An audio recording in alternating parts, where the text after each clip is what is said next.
আছে না নাই? The greatest resource of power, the book of books, পৃথিবীর সবচেয়ে সেরা বই। এই বইয়ের কপিগুলো যদি কেউ আগুন দিয়েও জ্বালায় দেয়, আমাদের হাফেজ ভাইদের কলিজার ভেতরে কোরআন আছে না নাই? যদি আগুন লেগে ধ্বংস হয়ে যায়,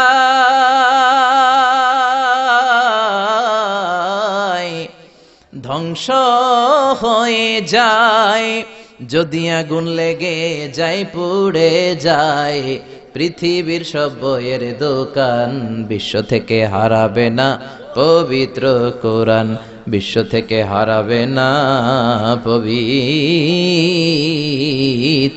কোরআন। পড়েন আল্লাহু আকবার। এজন্য পৃথিবীর যত কোরআন আছে আগুন দিয়ে জ্বালায় দিলে পৃথিবী থেকে কোরআন দূর করা সম্ভব নয়, কারণ হাফেজ ভাইদের কলিজায় কোরআনকে সংরক্ষণ করেছে কে? কেউ যেটা পারে না, পারে কে? আজকে এই কোরআন থেকে আমরা কথা শুনবো, পড়েন ইনশাআল্লাহ। আরো জোরে পড়েন ইনশাআল্লাহ।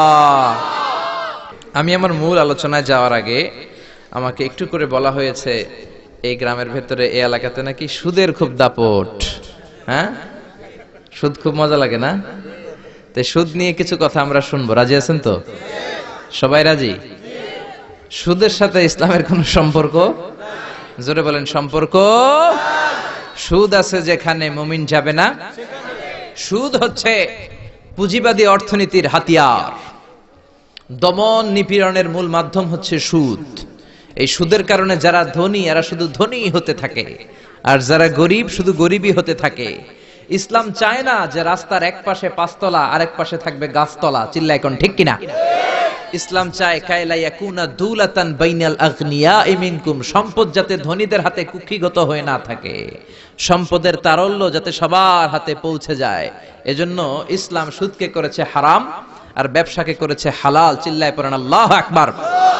এজন্য রাব্বুল আলামিন বলেন, ওয়া আহাল্লাল্লাহুল বাইআ ওয়া হারামার রিবা, আমি আল্লাহ তোমাদের জন্য সুদকে করলাম হারাম আর ব্যবসাকে করে দিলাম হালাল। সুবহানাল্লাহ। ব্যবসাকে হালাল করেছে কে? আর সুদকে হারাম করেছে কে? সুদের মধ্যে দেখা যায় অনেক লাভ, অনেক টাকা, অনেক বরকত, শুধু বেড়ে যায়। আল্লাহ বলে তোমাদের দৃষ্টিতে টাকা বেড়ে যায়, আমি আল্লাহর কাছে বাড়ে না। আর তোমরা যখন যাকাত দাও, দান করো, তোমাদের দৃষ্টিতে দেখা যায় টাকা কমে যায়, কিন্তু আমি আল্লাহর কাছে টাকা কমে না। সুবহানাল্লাহ। এজন্য সুদকে আল্লাহ নিশ্চিহ্ন করে দিবেন। ইয়ামহাকুল্লাহ ওয়া ইউরবিস সাদাকাত। আল্লাহ বলে আমি সুদকে নিশ্চিহ্ন করে দেব, সুদকে আমি ধ্বংস করে দেব, সুদের ভেতরে কোনো বরকত দেব না। আর ব্যবসা করলে সামান্য ব্যবসার ভেতরে বরকত ঢুকিয়ে দিবে কে? আল্লাহ। আরো জোরে বলেন কে? বিশ্বনবী সুদখোরদের উপর লানত দিয়েছে। কি দিয়েছে? লাআনা রাসূলুল্লাহ আকিলার রিবা ওয়া মুকিলাহু ওয়া কাতিবাহু ওয়া শাহিদাইহি। যারা সুদ খায়, যারা সুদ দেয়, যারা সুদের দলিল লেখক, যারা সুদের সাক্ষী থাকে, সবার উপরে বিশ্বনবী লানত দিয়েছে। জোরে পড়েন নাউযুবিল্লাহ। এজন্য খবরদার, সুদের সাথে মুসলমানদের কোনো সম্পর্ক। বিশ্বনবী বলেছেন আর রিবা সালাসু ওয়া সাবউনা বাবান, সুদের রয়েছে 73টা গুনাহ। কয়টা গুনাহ? আরো জোরে বলেন কয়টা? সুদের মধ্যে 73টা গুনাহ। আইসারুহা আইয়ান কাহার রাজুলু উম্মা, 73টা গুনার মধ্যে সবচাইতে ছোট্ট গুনাহ হলো নিজের মায়ের সাথে জিনা করা। 73টা গুনাহ, আর সবচেয়ে ছোট গুনাহ হচ্ছে আইয়ান কাহার রাজুলু উম্মা, ব্যক্তি তার মায়ের সাথে জিনা করবে। এটা যদি সবচেয়ে ছোট গুনাহ হয়, তাহলে বড় গুনার অবস্থা কি? বড় গুনাহটা কি জানার দরকার আছে না নাই? আল্লাহ সেটাও বলে দিলেন, ফাআযানু বিহারবিম মিনাল্লাহি ওয়া রাসূলিহি। সুদের সবচেয়ে ছোট গুনাহ মায়ের সাথে জিনা করা, আর সুদের সবচেয়ে বড় গুনাহ আল্লাহর সাথে যুদ্ধ করা। করবেন নি? পারা যাবে না আল্লাহর সাথে যুদ্ধে?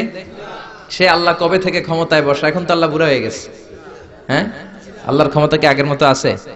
জোরে বলেন আছে। এজন্য সুদের সবচেয়ে ছোট গুনাহ মায়ের সাথে জিনা, সবচেয়ে বড় গুনাহ কার সাথে? যুদ্ধ। আরো জোরে বলেন। এজন্য বিশ্বনবী বলতেন, ইজতানিবু আসসাবাল মুবিকাত, 7টা ঈমান বিধ্বংসী, আমল বিধ্বংসী কাজ থেকে তোমরা বেঁচে থাকবা। 1 নম্বরে হলো শিরক, আল্লাহর সাথে শিরক করবা না। 2 নম্বরে হলো মাতা পিতার সাথে অবাধ্যতা করা। 3 নম্বরে জাদু দেখানো, জাদু টোনা করা। 4 নম্বরে অন্যায় ভাবে কাউরে হত্যা করা। 5 নম্বরে এতিমের সম্পদ খাওয়া। 6 নম্বরে কোন নারীকে অন্যায়ভাবে জিনার অপবাদ দেওয়া, 7 নম্বরে সুদ খাওয়া। কি খাওয়া? এই 7টা কাজ করলে আপনার ঈমানটাকে ধ্বংস করে দিবে কে? চিল্লায় বলেন কে? এজন্য দুনিয়াতে যারা সুদ খায় তাদের সম্পদে কোনো বরকত নাই, তাদের শুধু রোগ আর রোগ, টেনশন আর টেনশন, আছে না নাই? আবার বিশ্বনবী বললেন যারা সুদ খায় তাদের 3টা শাস্তি। কয়টা? আরো জোরে বলেন কয়টা? 1 নম্বরে কিয়ামতের দিন আল্লাযীনা ইয়াকুলুনার রিবা লা ইয়াকুমুনা ইল্লা কামা ইয়াকুমুল্লাযী ইয়াতাখাব্বাতুহু শাইতানু মিনাল মাস। সুদের 1 নাম্বার শাস্তি, কিয়ামতের দিন সুদখোর যখন কবর থেকে উঠবে, রব্বুল আলামিন তাকে জিনে ধরা রোগীর মতো, পাগলের মতো উঠায় দিবে। সুদখোর কবর থেকে উঠে ভূতে ধরা রোগীর মতো, জিনে ধরা রোগীর মতো, পাগলের মতো লাফাতে লাফাতে উঠবে। তারে দেখে কিয়ামতের ময়দানের সবাই বুঝবে লোকটা হলো সুদখোর। কি খোর? আরো জোরে বলেন। এটা হচ্ছে 1 নাম্বার শাস্তি। 2 নাম্বার শাস্তি বিশ্বনবী বললেন, আমি স্বপ্নে দেখলাম কিছু লোকের পেট হচ্ছে বিশাল বড় ঘরের মতো, আর ওই পেটের ভেতরে দেখলাম ভয়ঙ্কর বিষাক্ত সাপ। জিব্রাইল রে বললাম, ও জিব্রাইল, মান হাউলা, এরা কারা? বিশ্বনবী বললেন, হাউলাই আকালাতুর রিবা, এরা হলো আপনার উম্মতের মধ্য থেকে যারা সুদ খেয়েছে, ওই সুদখোর লোকগুলা। পড়েন নাউযুবিল্লাহ। 3 নাম্বার শাস্তি, বিশ্বনবী বলেন, যে রাতে আমাকে মেরাজে নেওয়া হলো, রাআইতু লাইলাতা উসরিয়া বি, মেরাজের রাতে আমি দেখলাম রক্তের একটা নদী, ওই নদীর উপর কিছু লোক সাঁতার কাটে। কিসের নদী? দেখছেন কোনদিন রক্তের নদী? আমরা কোনদিন দেখেছি? রক্তের একটা নদীর ভেতরে কিছু লোক সাঁতার কাটে। সাঁতার কাটতে কাটতে বাঁচার জন্য যখন পারে আসতে চায়, তীরে আসতে চায়, কিছু ফেরেশতারা অনেক বড় বড় পাথরের খণ্ড নিয়ে বসা, তীরের দিকে আসতে চাইলে প্রচন্ড জোরে পাথর নিক্ষেপ করে তার চেহারার দিকে। পাথরের আঘাতে ওই লোকটার চেহারা ছিন্ন বিচ্ছিন্ন হয়ে যায়। লোকটা চিৎকার করতে করতে আবার রক্তের নদীর মাঝখানে চলে যায়। আবার তীরে আসতে চাইলে আবার পাথর আছে না নাই? জোরে বলেন। বিশ্বনবী বললেন, মান হাউলা ইয়া জিবরিল, ও জিব্রাইল, এরা কারা? বিশ্বনবী বললেন, এরা হলো আপনার সুদখোর উম্মত। এরা কারা? এজন্য সুদ খাওয়া যাবে? জোরে বলেন, সুদ খাওয়া যাবে? খবরদার, সুদ খাওয়া যাবে না। সুদের বিপরীতে আমরা ব্যবসা করব। ব্যবসায় বরকত দিয়েছে কে? বিশ্বনবী বললেন, রিজিককে আল্লাহ 10 ভাগ করেছেন, তার 1 ভাগ দিয়েছেন পৃথিবীর অন্যান্য পেশার ভেতরে, আর 9 ভাগ দিয়ে দিয়েছেন ব্যবসার ভেতরে। সুবহানাল্লাহ। রিজিকের 9 ভাগ থাকে ব্যবসার ভেতরে, এজন্য সুদ খাওয়া যাবে না। সুদের সাথে ইসলামের কোনো সম্পর্ক। আমরা ব্যবসা করব। আপনি মুশারাকা সিস্টেমে, মুদারাবা সিস্টেমে, আপনি মুরাবাহা সিস্টেমে ব্যবসা করেন, ওই ব্যবসায় বরকত দিবে কে? জোরে বলেন কে? সুদ হারাম এই কারণে, কারণ টাকার ভেতর থেকে টাকা আসে না। আপনি 1 লক্ষ টাকার একটা বান্ডিল আপনার আলমারির ভেতরে আজকে রাখলেন, 1 বছর পরে খোলার পরে এটা কি 1,10,000 টাকা হবে? 1,05,000, 1,02,000, 1,10 টাকা, 1,05 টাকা, 1,01 টাকা? 1 টাকাও পারবে না। কত থাকবে? 1 লাখই থাকবে। কারণ টাকার ভেতর থেকে টাকা আসে না। টাকার ভেতর থেকে টাকা আসে যখন ওই টাকার সাথে শ্রম যুক্ত হয়, যখন টাকার সাথে কষ্ট যুক্ত হয়, যখন টাকার সাথে মেধা যুক্ত হয়। ঠিক কিনা? তো আপনি টাকা দিয়ে কেমন করে টাকার ভেতর থেকে টাকা নেন? এটা হারাম। হয়তো আপনাকে ব্যবসায় অংশগ্রহণ করতে হবে, লাভ লস দুইটাতে অংশগ্রহণ করতে হবে, রিস্কও থাকবে। আপনি ব্যবসায় টাকা দিয়ে শুধু লাভ নিলেন, লস নিলেন না, এটাই সুদ। ঠিক কিনা? আপনার লাভও নিতে হবে, লস নিতে হবে, ঝুঁকিও নিতে হবে। এইটার নাম হলো ব্যবসা। হয় আপনি ব্যবসা করবেন, তা না হলে আপনি কর্জে হাসানা দিবেন। কি দিবেন? কর্জে হাসানা দিলে ওই ব্যক্তির মর্যাদা বাড়িয়ে দেয় কে? চিল্লায় বলেন কে? 3 সিস্টেমে ব্যবসা করবেন। কয় সিস্টেমে? সবাই বলেন, আরো জোরে বলেন। 1 নাম্বার হচ্ছে মুশারাকা সিস্টেম। মুশারাকা, পার্টনারশিপ। আমি আপনি শেয়ার, 3-4 জন মিলে শেয়ার, আমার টাকা আপনার টাকা, আর দুজনে মিলে ব্যবসা করব। আমার যদি ধরেন 4 লক্ষ টাকা হয়, আপনার যদি 6 লক্ষ টাকা হয়, তাহলে যেই লাভ হবে তার 60% নেবেন আপনি, 40% নেব আমি। লসও যদি হয় 60% আপনার উপর, 40% আমার উপর। এই ব্যবসাকে বৈধ করেছে কে? আল্লাহ। আরো জোরে বলেন না। 2 নম্বরে হচ্ছে আল মুদারাবা। মুদারাবাও বৈধ। মুদারাবা মানে হচ্ছে আপনার টাকা আমার শ্রম। আল্লাহ আমারে কোনো টাকা দেয় না, আমি মিসকিন, আমি ফকির, আমি দেব শ্রম, আপনি দিবেন টাকা।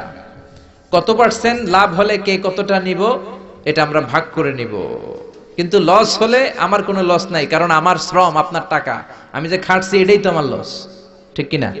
কথা বলেন। আর টাকা যেহেতু আপনার, পুরো লস নেবেন আপনি। এই সিস্টেমও ব্যবসা যায়। 3 নাম্বার হচ্ছে আল মুরাবাহা। বুঝার চেষ্টা করেন, আমার ঘরে ফ্রিজ নাই, ফ্রিজের দাম 1 লক্ষ টাকা। কয় লাখ টাকা? আপনি আমারে বাজার থেকে 1 লক্ষ টাকা দিয়ে একটা ফ্রিজ কিনে আমার কাছে 1,20,000 টাকায় বিক্রি করবেন। এটা আমি কিস্তিতে দিব আপনারে, 6 মাসের কিস্তিতে দিব। আপনার লাভ হচ্ছে আপনি 1 লক্ষ টাকা দিয়ে কিনে 1,20,000 বিক্রি করছেন, 20,000 লাভ। আর আমার লাভ হচ্ছে আমার কাছে কোনো টাকা নাই, আমি ফ্রিজের মালিক হয়ে গেলাম, কিস্তিতে দিয়ে 6 মাস পরে আমি টাকাও পূর্ণ করে দিলাম। এটাকে বলে মুরাবাহা। শাহজালাল ইসলামী ব্যাংক, আল আরাফা ইসলামী bank, Bangladesh Islamic bank limited, এই তিনটার সিস্টেমে আপনাদের সাথে বিজনেস করে। আল মুদারাবা, আল মুশারাকা, আল মুরাবাহা, যেই সিস্টেমে আপনি করেন না কেন এগুলোর কবুল করে নিবে কে? আল্লাহ। কিন্তু এগুলো না করে 100 টাকার বান্ডিল দিয়ে বললেন এই নাও 100 টাকার বান্ডিল, এখানে 10,000 টাকা আছে, সুদে লাগালাম, মাসে দিবা 1,000। কয় হাজার? আরো জোরে বলেন।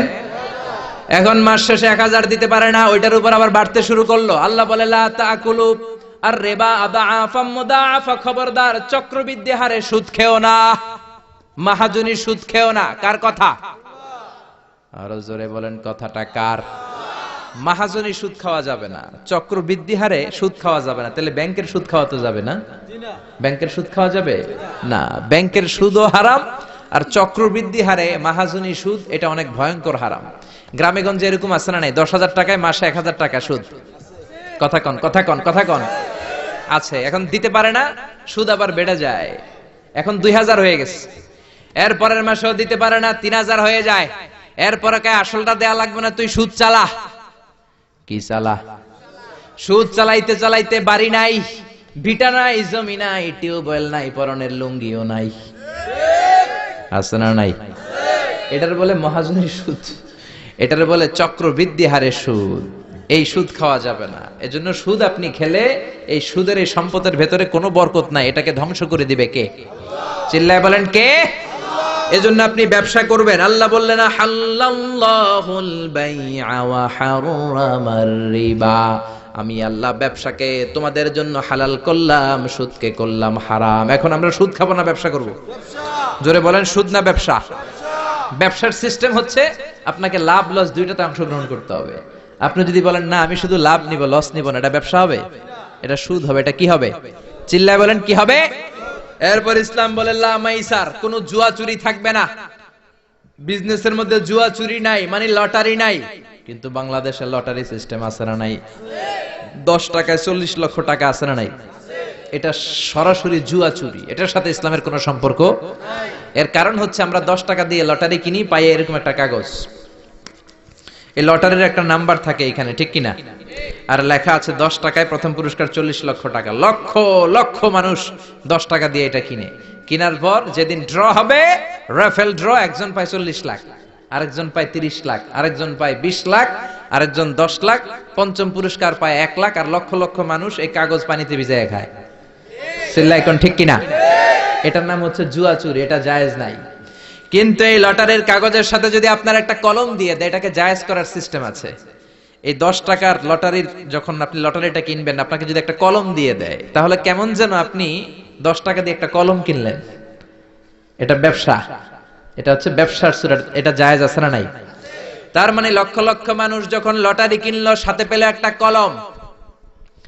এরপরে ড্র হওয়ার পরে একজন পাবে 40 লাখ, আরেকজন 30 লাখ, একজন 20 লাখ, আরেকজন 10 লাখ, আর লক্ষ লক্ষ সবাই পাইছে একটা করে কলম। তার মানে আমরা সবাই কিছু না কিছু পাইছি। চিল্লায় কোন ঠিক কিনা? এই সিস্টেমে যদি করেন, তাহলে এটারে বৈধ করে দিবে কে? জোরে বলেন কে? এরপরে ইসলাম বলেন নো আনসার্টেইনটি, কোন ব্যবসার মধ্যে আনসার্টেইনটি থাকতে পারবে না, সুনিশ্চিত হতে হবে সবকিছু। লা দারারা ওয়ালা দারার ওয়ালা গারারা ফিল বাই, বেচা কিনার মধ্যে কোনো ধোঁকাবাজি থাকতে পারবে না, অনিশ্চয়তা থাকতে পারবে না। অনেকে উড়ন্ত কবুতর বিক্রি করে, আছে না নাই?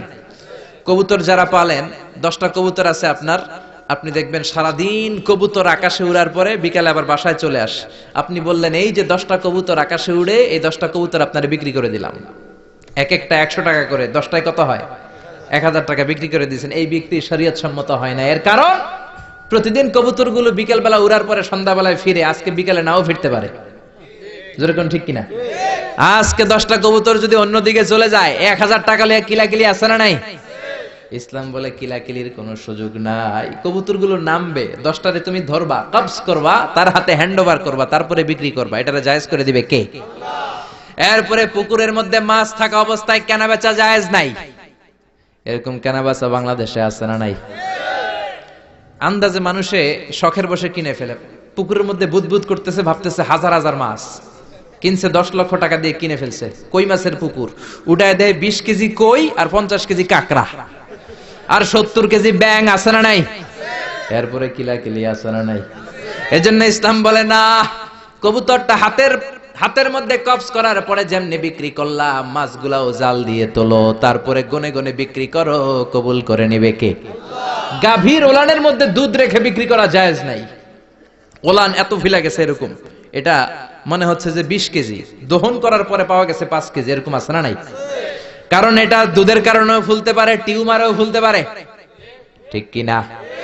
এজন্য ইসলাম বলে লা গারারা ফিল ইসলাম, ইসলামে কোনো গারার নাই, ধোঁকাবাজি নাই, আনসার্টেনটি নাই, অনিশ্চয়তার মধ্য দিয়ে হাওয়ার মধ্যে কোনো বিজনেস নাই। আগে জিনিসটা তোমার হাতে নাও, তারপরে বিক্রি করো, কবুল করে নিবে কে? শেয়ার বাজার নিয়ে প্রশ্ন করে, যেই প্রোডাক্টের ব্যবসা হালাল ওই প্রোডাক্টের শেয়ারও হালাল, চিল্লায় বলেন ঠিক কিনা?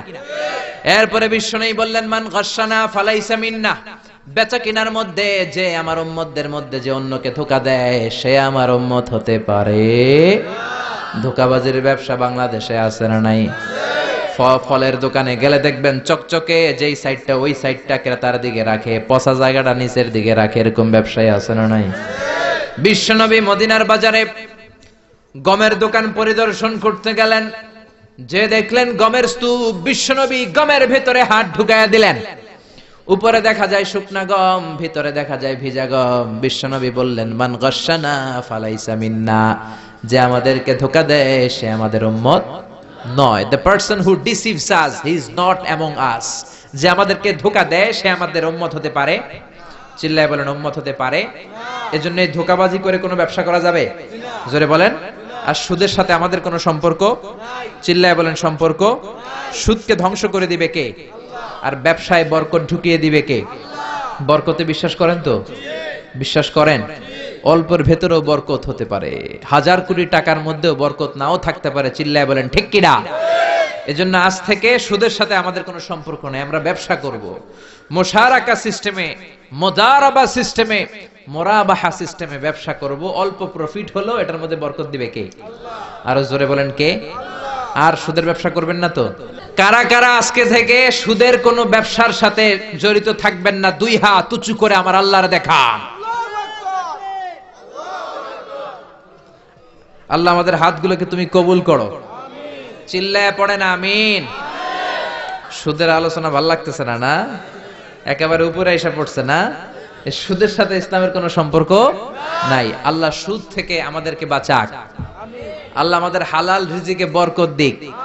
আরো জোরে পড়েন আমিন। আমি আমার খুতবার শুরুতে সূরাতু বনী ইসরাইলের ছোট্ট একটা আয়াত তেলাওয়াত করেছি। আসুন এই আয়াতের আলোকে আপনাদের সাথে কিছু কথা শেয়ার করি, যদি আপনারা মনোযোগী হন। শুনবেন শুনবেন শুনবেন শুনবেন।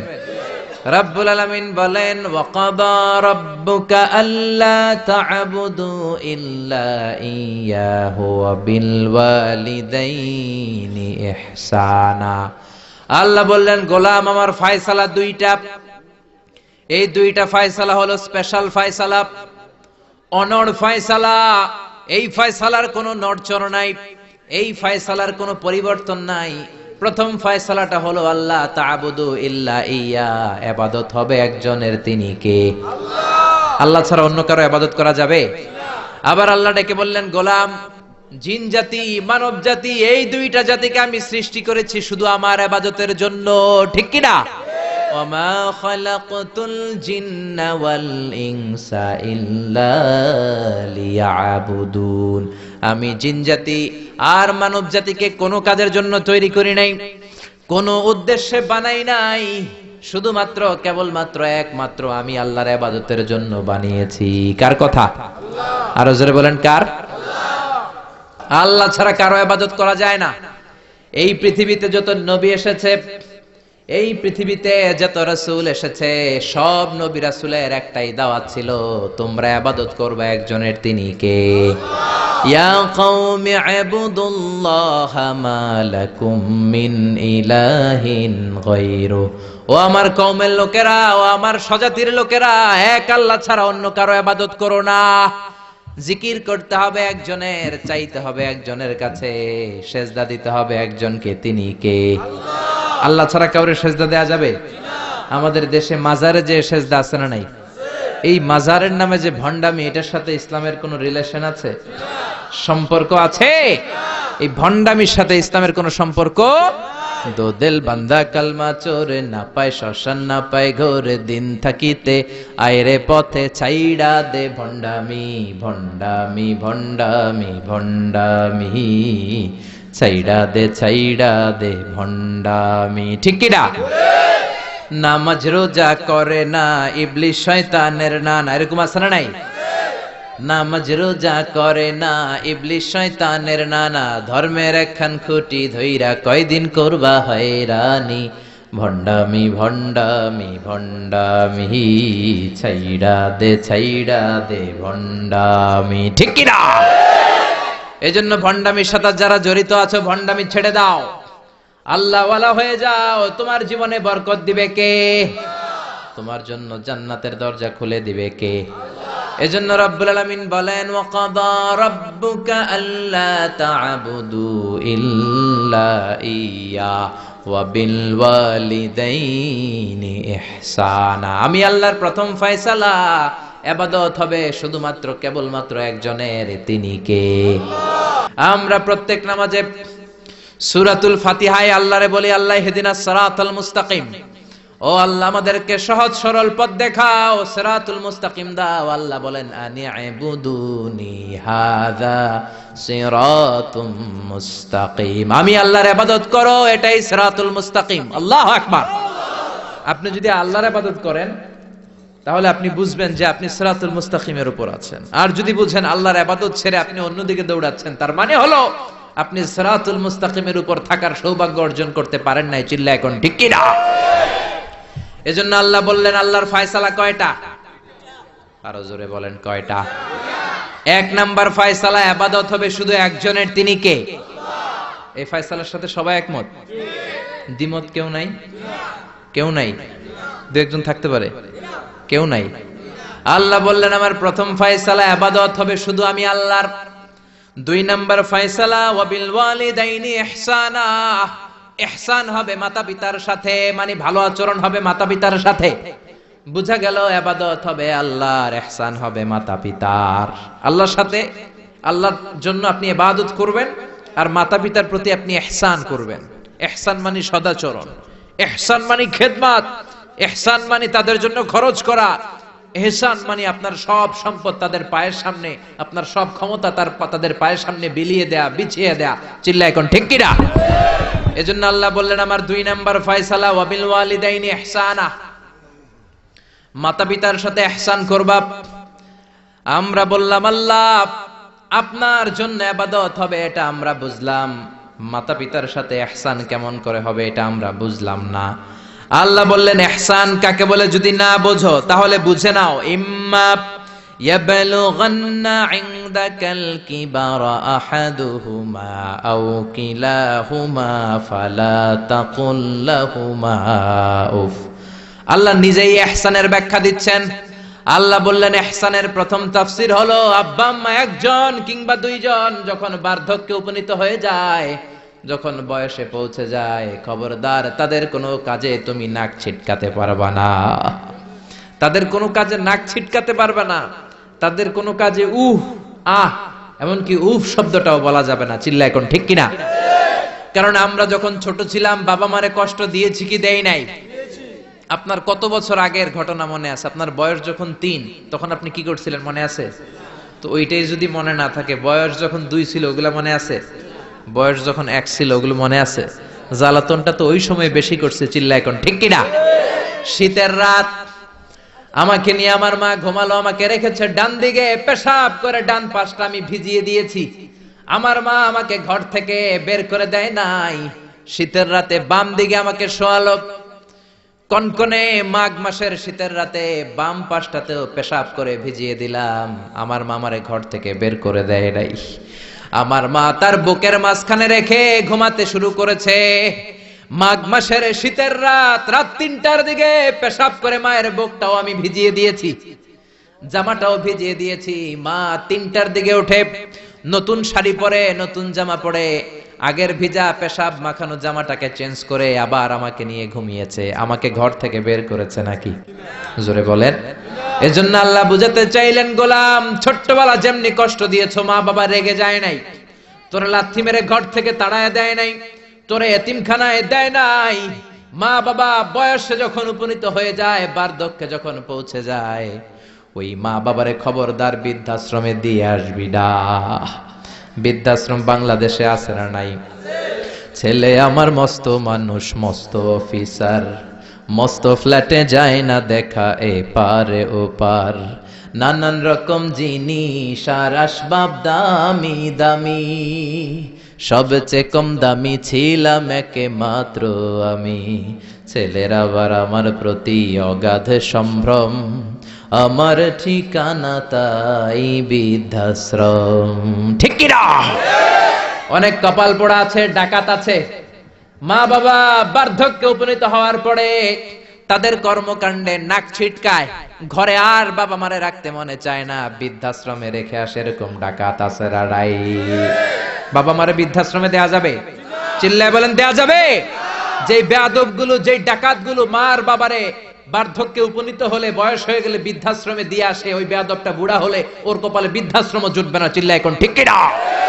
ভাঙ্গা থালা হাতে নিয়ে তুই ভিক্ষা করে খাবি। চিল্লা এখন ঠিক কিনা? আল্লাহ বললেন আমার 2 নাম্বার ফয়সালা, ওয়াবিল ওয়ালিদাইনি ইহসানা, মাতা পিতার সাথে ইহসান করবা। ইহসানের প্রথম ব্যাখ্যা, ইম্মা ইয়াবলুগান্না ইনদাকাল কিবারা আহাদুহুমা আও কিলাহুমা ফালা তাকুল লাহুমা উফ। মা বাবার একজন কিংবা 2জন যদি বার্ধক্যে উপনীত হয়ে যায়, খবরদার মা বাবারে বৃদ্ধাশ্রমে দিও না। মা বাবা পেশাব করে দিতে পারে, পায়খানা করে দিতে পারে, তোমাকে যেমনি পরিষ্কার করে আদর যত্ন করেছে তুমিও পরিষ্কার করবা, মা বাবার খেদমত করবা, তোমার জীবনটারে উজালা করে দিবে কে? আল্লাহ বললেন ইহসানের 2 নাম্বার ব্যাখ্যা, ওয়ালা তানহারহুমা, মা বাবারে ধমক দিও না। অনেক বেয়াদব ছেলে মেয়ে আছে, মা বাবার সাথে ঝিড়কি দিয়ে কথা বলে, ধমক দিয়ে কথা বলে, এলাকার লোকদের সাথে যখন কথা বলে ভদ্র ভাষায় কথা বলে, ঘরে ঢুকলে মায়ের গালি দেয়। আছে না নাই? বাবারে ডাকে বুড়া, মারে ডাকে বুড়ি। আছে না নাই? তুমি কেমন করে মায়ের বুড়ি ডাকো, বাবারে বুড়া ডাকো? তোমার বাপ মা তো বুড়া হয়েছে তোমার কারণে। তোমারে মানুষ করতে যে তোমার মা বাবা তাদের জীবন যৌবন হারিয়েছে। তোমারে মানুষের মতো মানুষ করতে যে তারা তাদের জমি হারিয়েছে। তোমারে বিদেশ পাঠাতে যে তারা তাদের ভিটেমাটি হারা হয়েছে। যেই বাবা মা তোমার জন্য সব কিছু ছেড়েছে, খবরদার ফালা তানহারহুমা, ওই বাবা মারে ধমক দিবা না। কার কথা? চিল্লায় বলেন কার?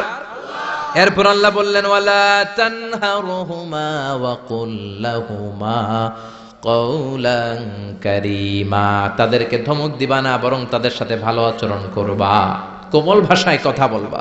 যত ভদ্রতা তুমি জানো, যত কার্টিসি তুমি জানো, যত সফটনেস তোমার জানা আছে, যত ভদ্রতা তুমি শিখেছো, সব ভদ্রতা তুমি ইউজ করবা তোমার মা বাবার সাথে।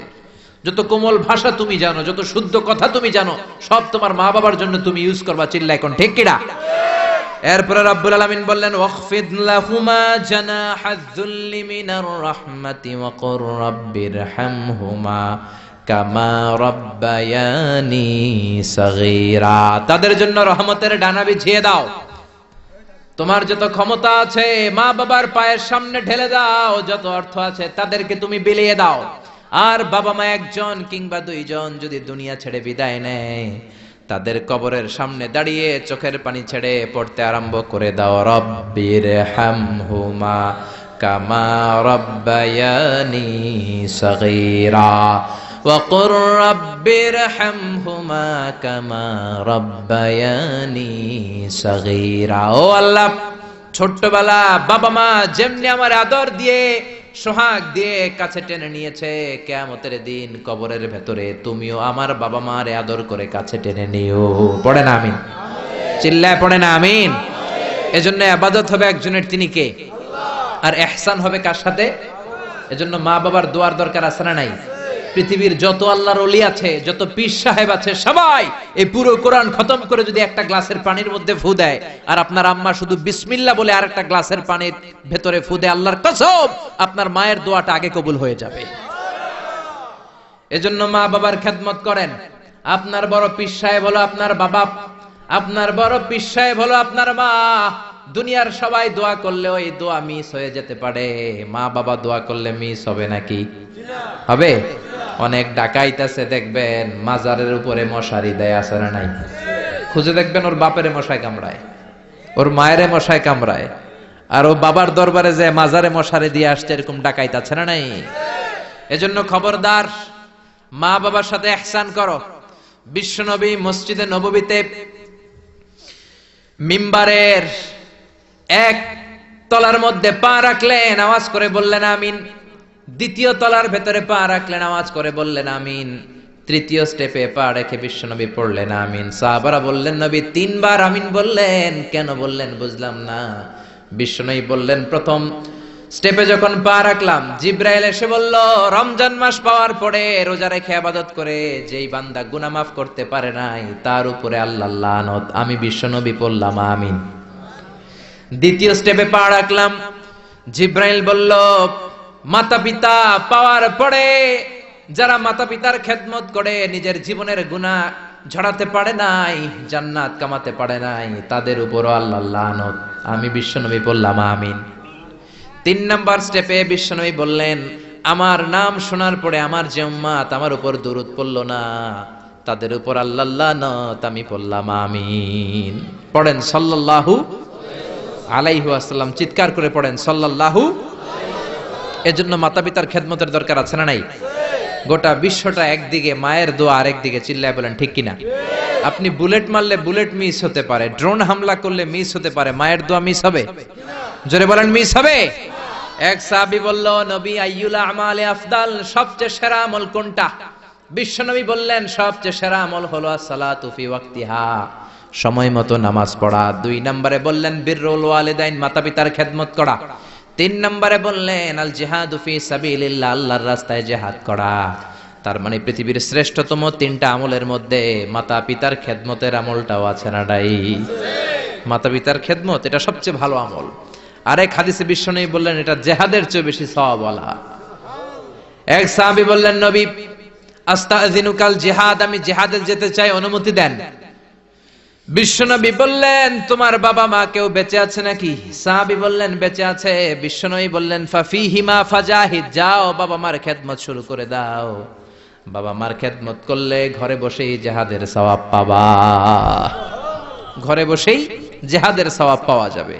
রিদার রাব্বি ফি রিদাল ওয়ালিদ ওয়া সাকাতুহু ফি সাকাতিল ওয়ালিদ, বাবা মা খুশি তো আরশের মালিক খুশি, বাবা মা না খুশ তো আরশের মালিকও না খুশ। চিল্লায় কোন ঠিক কিনা? এজন্য বিশ্বনবী বলতেন তোমাদের প্রত্যেকের ঘরের ভেতরে দুইটা জান্নাত আছে, কারণ জান্নাতে দুইটা স্পেশাল দরজা আছে। একটা দরজার নাম হলো আল আব মানে আব্বা, আর একটা দরজার নাম হলো আল উম মানে আম্মা। একটা দরজার নাম বাবা আর একটার নাম মা। এজন্য বিশ্বনবী বলেন এই দুইটা দরজার সাথে তোমরা কি আচরণ করবা তোমাদের ডিসিশন। হুমা জান্নাতুকা ওয়া নারুক, বাবা মাই তোমার জান্নাত, বাবা মাই তোমার জাহান্নাম। বাবা মার সাথে ভালো আচরণ করলে 8টা জান্নাতের দরজা তোমার জন্য খুলে দিবে কে? আর খারাপ আচরণ করলে জাহান্নাম আছে না নাই? তোমার বাবা মা যদি কাফের হয়, হিন্দু হয়, বৌদ্ধ হয়, তারপরও ভালো আচরণ করবা, ঠিক কি না?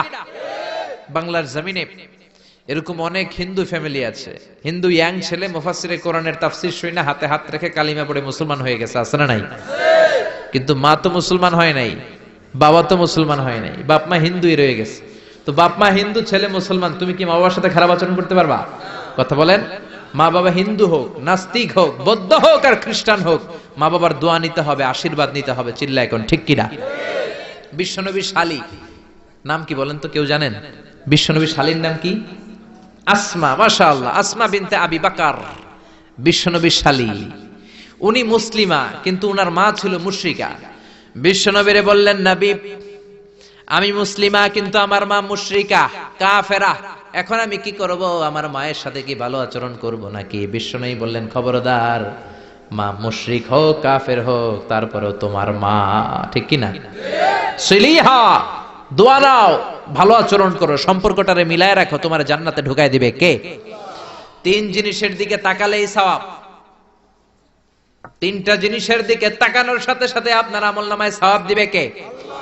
এক নাম্বার নাযার ইলাল কোরআন, কোরআনের দিকে যখন নজর করে তাকাবেন আপনার আমলনামায় সওয়াব দিবে কে? সুবহানাল্লাহ কইতে মনে চায় না?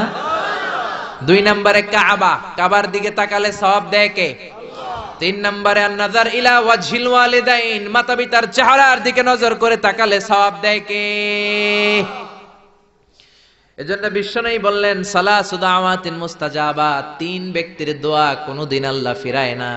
এক নম্বরে দাওয়াতুল মুসাফির, মুসাফিরের দোয়া। আপনি সফর করেন না মাঝে মাঝে, কক্সবাজারে যাচ্ছেন, সিলেট যাচ্ছেন, এই যে গাড়ির মধ্যে বসে আছেন, ওই সময় আপনি দোয়া করবেন বেশি বেশি। ওই সফর অবস্থায় দোয়া করলে ওই দোয়া কবুল করে কে? দুই নম্বরে দাওয়াতুস সাইম, রোজা রেখে দোয়া করলে কবুল করে কে? তিন নম্বর দাওয়াতুল ওয়ালিদাইনি লিওয়ালাদিহি, মাতা পিতা যখন চোখের পানি ছেড়ে হাত দুইটা তুলে আল্লাহর কাছে ছেলে মেয়েদের জন্য দোয়া করে, ওই দোয়াটাও কবুল করে কে? এজন্য সবার আগে দোয়া চাইবেন মা বাবার কাছে। কার কাছে? আমাদের কাছে অনেকে দোয়া চায়, আমরা বলি আরে তোমার মায়ের কাছে চাও, তোমার আব্বার কাছে চাও, আমার দোয়া তোমার জন্য কবুল হতেও পারে নাও হতে পারে, কিন্তু তোমার মা তো তোমার জন্য মুস্তাজাবুদ দাওয়া, তোমার বাবা তো তোমার জন্য মুস্তাজাবুদ দাওয়া। তোমার মা হাতটা তোলার সাথে সাথেই কবুল। চিল্লায় এখন সুবহানাল্লাহ। একজন বাবা এবং মা ছেলে মেয়েদের জন্য কতটা কষ্ট সহ্য করে, কতটা জ্বালা যন্ত্রণা সহ্য করে, বাবা মা না হওয়ার আগে এটা কেউ বুঝবে না। আপনি শুধু ওয়াজ শুনতে পারবেন, কিন্তু বুঝবেন তখন যখন একটা ছেলে হবে, যখন একটা মেয়ে হবে, ঠিক কি না? এজন্য বিশ্বনবী বলতেন, আল জান্নাতু তাহতা আকদামি উম্মাহাতিকুম, ও দুনিয়ার মানুষেরা শোনো শোনো, যেই জান্নাতের জন্য তোমরা পাগল, যেই জান্নাতের বর্ণনা শুনলে তোমাদের হৃদয় ঠান্ডা হয়ে যায়, যেই জান্নাতে যাওয়ার জন্য তোমরা ইবাদত করো, ওই জান্নাত থাকে তোমাদের মায়ের পায়ের তলায়। এই দুনিয়ার পুরুষ মানুষদের পায়ের নিচে থাকে জুতা, জুতার নিচে থাকে বালি, আর এই দুনিয়ার এক একটা মহিলার পায়ের নিচে থাকে তার ছেলে মেয়েদের জান্নাত। ওগো মা তুমি এই ধরনের শ্রেষ্ঠ নেয়ামত, তোমারই পদ তলে রয়েছে জান্নাত। ওগো মা তুমি এই ধরনের শ্রেষ্ঠ নেয়ামত, তোমারই পদ তলে রয়েছে জান্নাত। সুবহানাল্লাহ পড়েন। এই পৃথিবীটারে 100 বার বিক্রি করলে যে টাকা হবে, ওই টাকা দিয়ে জান্নাতের একটা চেয়ারের দাম হবে? সবাই বলেন হবে না। আচ্ছা, এই পৃথিবীটারে 5000 বার বিক্রি করলে যেই মূল্য বা টাকা পাওয়া যাবে, ওই টাকা দিয়া জান্নাতের একটা টেবিল কিনা যাবে? আর যেই 8টা জান্নাত মায়ের পায়ের নিচে পড়ে আছে, ওই পা দুইটার দাম আল্লাহর কাছে বেশি না কম? জোরে বলেন, বেশি না কম? এই জন্য এক সাহাবী বললেন, নবী মান আহাক্কু বিহুসনি সাহাবাতি ইয়া রাসূলুল্লাহ, এই দুনিয়া এত মানুষ, এত বন্ধু, এত সাহাবী, এত লোক, কার সাথে ভালো আচরণ করব?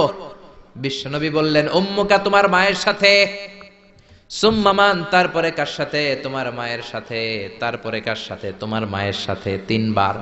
আর এক হাদিসে আছে 4 বার বললেন তোমার মায়ের সাথে, 5ম বার বললেন তোমার পিতার সাথে। সুবহানাল্লাহ। মায়ের মর্যাদা 4 গুণ বেশি। কয় গুণ? এর কারণ আল্লাহ কোরআনে বলে দিলেন সূরা লোকমানে, হামালাথু উম্মুহু, মায়ের মর্যাদা এত বেশি হওয়ার কারণ হলো বাবা তোমারে পেটে ধরে নাই, পেটে ধরেছে কে? ওয়াহানান আলা ওয়াহান, 10 মাস 10 দিন বাবা কষ্ট সহ্য করে নাই, করেছে কে? ওয়াফিসালুহু ফি আমাইন, 2 বছর বাবা তোমারে দুধ খাওয়ায় নাই, দুধ খাওয়ালো কে? কত লিটার দুধ, কত গ্যালন দুধ, কত কেজি দুধ মায়ের বুক থেকে আপনি খেয়ে খেয়ে সাবার করছেন 2 বছরে, কোনো হিসাব আছে? জোরে বলেন। বিশ্বনবী বললেন, লাউ কাতাআতা জিলদাক, তোমার চামড়াটা কেটে কেটে রোদে শুকিয়েও যদি মায়ের 2 পায়ের 2টা জুতা বানিয়ে দাও, ছোট্টবেলায় 1 ঢোক দুধ যে তুমি খেয়েছো, সেই 1 ঢোক দুধের শোধ আদায় হবে নাকি? মায়ের একেধারে দুধের দাম, কাটিয়া গায়ের চাম, ও পাপোশ বানাইলেও ঋণের শোধ হবে না, এমন দরদি ভাবে কেউ হবে না আমার মাহাগো, এমন দরদি ভাবে কেউ হবে না আমার মাহাগো। পড়েন না আল্লাহু আকবার। বিশ্বনবীর সাহাবী নাম হলো আলকামা। কি নাম? সবাই বলেন কি নাম? আলকামা বিশ্বনবীর সাহাবী। ইন্তেকালের আগে আলকামার জিহ্বা দিয়ে কালেমা বের হয় না। 3 দিন যাবত বিছানায় পড়ে আছে, মুমূর্ষ, মরে যাবে, কিন্তু জিহ্বা দিয়ে কালেমা বের হয় না। বিশ্বনবী বলেছেন, লাকিনু মাউতাকুম লা ইলাহা ইল্লাল্লাহ, তোমরা মরণের আগে তোমাদের মুমূর্ষ রোগী মৃতদের সামনে লা ইলাহার তালকিন দাও। যখন দেখবেন আপনার চাচার রুহুটা বের হয়ে যাচ্ছে, দাদার রুহুটা বের হয়ে যাচ্ছে, বাবার রুহু বের হয়ে যাচ্ছে, তার শিয়রের সামনে, কানের সামনে বসে পড়তে আরম্ভ করবেন, লা ইলাহা লা ইলাহা ইল্লাল্লাহু মুহাম্মাদুর রাসূলুল্লাহ সাল্লাল্লাহু। কিন্তু বলবেন না এই কালেমা পড়ো, কালেমা পড়ো, কালেমা পড়েন, কালেমা পড়েন, এগুলো বলবেন না, শুধু তালকিন দিবেন। ওইটা থেকেই উনি বুঝবেন, কারণ মৃত্যুর একটা কষ্ট আছে না নাই? মৃত্যুর যন্ত্রণায় সে অস্থির, আপনি জোরাজুরি করতেছেন কালেমা পড়, সে যদি বলে না পড়বো না, ঝামেলা আছে না নাই? এজন্য কানের সামনে শুধু তালকিন দিবেন। বিশ্বনবী বললেন, লাকিনু মাউতাকুম লা ইলাহা ইল্লাল্লাহ, তোমাদের মৃতদের সামনে, মুমূর্ষদের কানের সামনে শুধু লা ইলাহা পড়বা। ওনার বিবি, ওনার আত্মীয়রা আলকামা নামক সাহাবীর কানের সামনে লা ইলাহা পড়ে 3 দিন ধরে কালেমা বের হয় না। কখন যেন মরে যায়, বিশ্বনবীর কাছে পাঠানো হলো। বিশ্বনবী সুহাইব আর বেলাল 2 জন সাহাবীকে পাঠালেন, তারা যেও কালেমার তালকিন দিল, কিন্তু মুখ দিয়ে কালেমা বের হয় না। বিশ্বনবী আলকামার বিবিরে ডেকে পাঠালো, বিবি, আলকামার বিবি, তোমার স্বামী কেমন ছিল? বলে, আমার স্বামী অনেক বড় আল্লাহর ওলি ছিল, নামাজ ছাড়তো না, তেলাওয়াত ছাড়তো না, জিকির ছাড়তো না। বিশ্বনবী বললেন, আলকামার বাবা মা কেউ বেঁচে আছে নাকি? বিবি বলে, আলকামার মা বেঁচে আছে, ডাকো। আলকামার মা আসার পরে বিশ্বনবী বললেন, আপনার ছেলে কেমন ছিল? নামাজ পড়তো নাকি, রোজা করতো নাকি, জিকির করতো নাকি? আলকামার মা বলে, সবই করতো। আপনার সাথে কেমন আচরণ করতো? এটা বলার পরে মা আর কথা বলে না, শুধু চোখের পানি ছাড়ে। আলকামার মা বলে, নবী, আলকামার ব্যাপারে আমার মনে অনেক দুঃখ, কোনোদিন আমার কথা শুনে নাই, শুধু বিবির কথা শুনতো, বউরে প্রাধান্য দিত, আমার যত্ন নিত না, আমার কথা বেশি শুনতো না, এজন্য আমার মনে আলকামার ব্যাপারে অনেক জ্বালা। বিশ্বনবী বললেন, আপনার ছেলেরে মাফ করে দেন। রাগের চোটে আলকামার মা বলে, না, আমি মাফ করব না। বিশ্বনবী বললেন, ও সাহাবারা, লাকড়ি আনো, আগুন জ্বালাও, আলকামারে আমরা আগুনের উপর নিক্ষেপ করব। আগুন জ্বালানো হলো, সব সাহাবারা আলকামাকে ধরে আগুনের মধ্যে ফেলবে। ইন দা মিন টাইম দুঃখিনী মা বিশ্বনবীর পায়ের সামনে এসে বলে, ও নবী, আমার কলিজার টুকরাটারে আগুনে ফেলবেন না। ও নবী, আমার মনে আর কোনো জ্বালা নাই, আমার মনে আর কোনো দুঃখ নাই। আলকামা তো আমার নার ছেড়া ধন, 10 মাস 10 দিন আমার পেটে ছিল, আমার দেহ থেকে নিউট্রিশন নিয়ে, খাদ্য পুষ্টি নিয়ে আলকামা বড় হয়েছে। বেয়াদবি করেছে, কি হয়েছে? আমি আলকামারে মাফ করে দিলাম গো নবী। আলকামার মা, আলকামার শিয়রের সামনে দাঁড়িয়ে যখন মাফ করার ঘোষণা দিয়েছে, বিশ্বনবী সাক্ষী, সাহাবারা দাঁড়িয়ে আছে। আলকামা চিৎকার করে পড়তে আরম্ভ করলো, লা ইলাহা ইল্লাল্লাহু মুহাম্মাদুর রাসূলুল্লাহ সাল্লাল্লাহু আলাইহি ওয়াসাল্লাম। আল কালিমা তাইয়্যিবা চিৎকার করে পড়ার সাথে সাথে তার রূহ কবজ হয়ে গেল। চিল্লায় পড়েন আল্লাহু আকবার। এজন্য মায়ের দোয়া বড় দোয়া, বাবার দোয়া বড় দোয়া। মা বাবা দোয়া করলেও কবুল, বদদোয়া করলেও কবুল। মা বাবার শুধু যদি দোয়াটাই কবুল হতো তাহলে টেনশন নাই, দোয়া করে না তো কি হয়েছে, কিন্তু বদদোয়া করলেও কবুল করে নেয় কে? আল্লাহ। দোয়া করলেও কবুল, বদদোয়া করলেও। সাইয়েদনা ইব্রাহিম আলাইহিস সালাম সাইয়েদনা ইসমাঈল আর হাজরাকে, আরবিতে নাম হলো হাজার, রেখে গেলেন মক্কায়। উনার বিবি হাজরা ইন্তেকাল করলো, ছোট্ট দুধের শিশু, উনার পায়ের ধাক্কায় জামজামের পানি বের হলো, বড় হতে লাগলেন। শৈশব পেরিয়ে কৈশোর, কৈশোর পেরিয়ে যৌবন, তাগড়া যুবক। তখন জুরহুম নামক একটা কওমের একটা মেয়েকে তিনি বিয়ে করলেন। বিয়ে করে সুখের সংসার শুরু করলেন আল্লাহর আদেশে। অনেক পরে সাইয়েদনা ইব্রাহিম তার কলিজার টুকরা ইসমাইলের বাড়িতে বেড়াতে গেল। কার বাড়িতে? কে গেল বেড়াতে? সাইয়েদনা ইব্রাহিম বেড়াতে গেলেন। যাওয়ার পরে দেখে সাইয়েদনা ইসমাইল ঘরে নাই। দরজার বাইরে থেকে সালাম দিলেন, আসসালামু আলাইকুম। এটা কিন্তু প্রামাণ্য বর্ণনা দিচ্ছি আমি বুখারী থেকে, বুখারীর বর্ণনা, এটা গল্প না। দরজার বাইরে থেকে সালাম দিলেন, আসসালামু আলাইকুম। ভেতর থেকে কর্কশ গলায়, ঝাঁঝালো কণ্ঠে, কণ্ঠের মধ্যে কোনো মায়া নাই, দয়া নাই, এরকম একটা কণ্ঠের মেয়ে উত্তর করে বলল, ওয়া আলাইকুমুস সালাম। সাইয়েদনা ইব্রাহিম জিজ্ঞেস করলো, কাইফা হালুকি ইয়া উম্মি, ও মা তুমি কেমন আছো? মেয়ে কয়, বেশি ভালো না। সংসার কেমন চলে? সুবিধার না। খাওয়া দাওয়া ঠিক মতো হয়নি না, কিচ্ছু হয় না। আমনে কেডা? সাইয়েদনা ইব্রাহিম বলে, আমি কে তোমার জানার দরকার নাই। ইদা জাআ যাওজুকি মিনাল গাবা, স্বামী যখন তোমার বন থেকে শিকার করে ফিরবে, ফাকরাই আলাইহিস সালাম, তোমার স্বামীরে আমার পক্ষ থেকে একটা সালাম দিবা। ও মুরিহিয়া ইয়াগায়রা আতাবাতা বাবিহি, বলবা ঘরের দরজার চৌকাঠটা যেন পাল্টে ফেলে। সাইয়েদনা ইব্রাহিম চলে গেলেন। বিকেল বেলা জঙ্গল থেকে শিকার করে সাইয়েদনা ইসমাইল ঘরে ফিরলেন।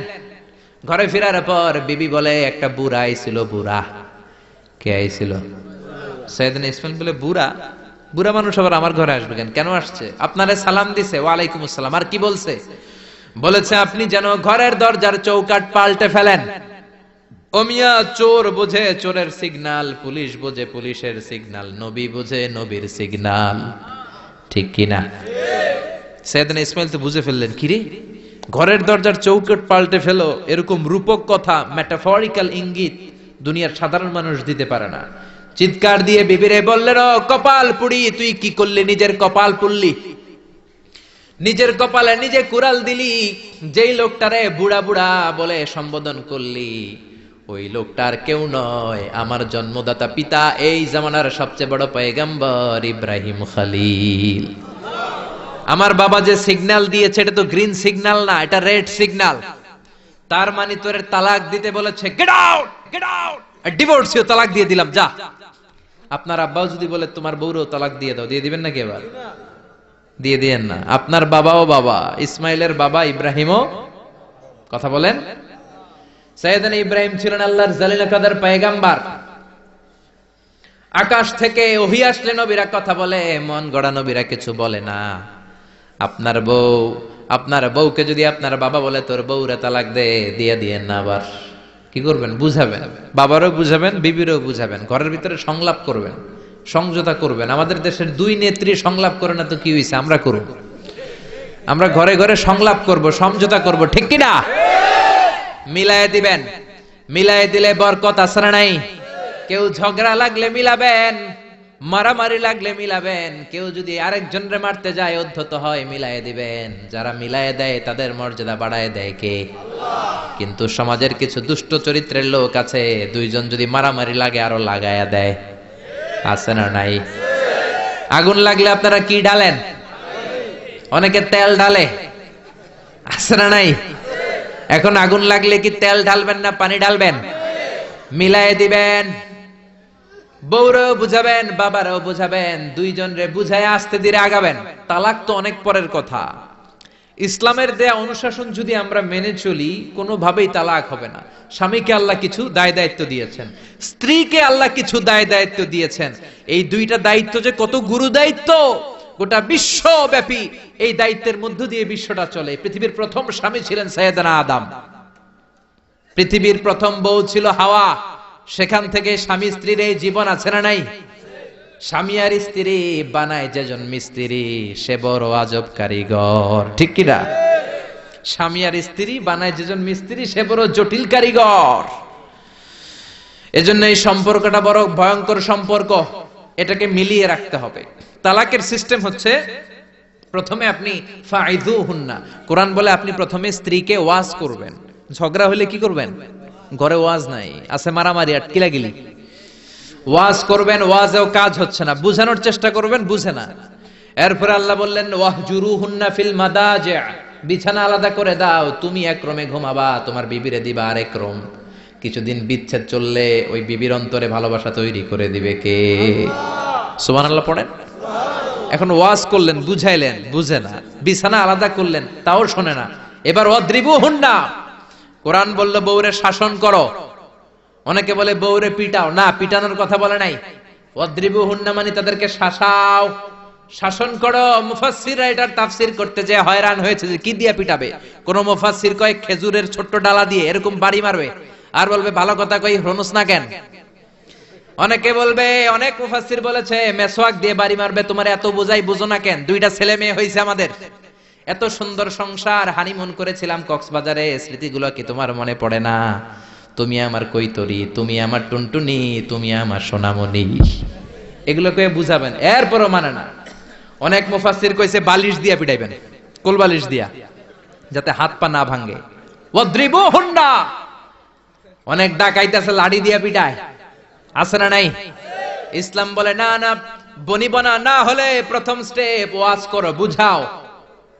2 নম্বরে বিছানা আলাদা করে দাও, তারপরেও মানে না। 3 নম্বরে ওয়াদ্রিবুহুন্না মানে শাসন করো, যার যেরকম দরকার ওইরকম শাসন করবেন, তাতেও হয় না।